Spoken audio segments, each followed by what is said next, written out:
about construction of the dam. I think you'll find it quite interesting. A short talk there also. We have plenty of time at both locations to look around.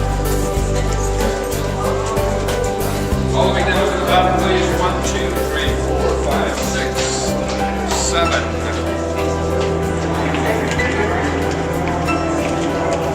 In the concrete, you're currently standing in original diversion tunnel right above this.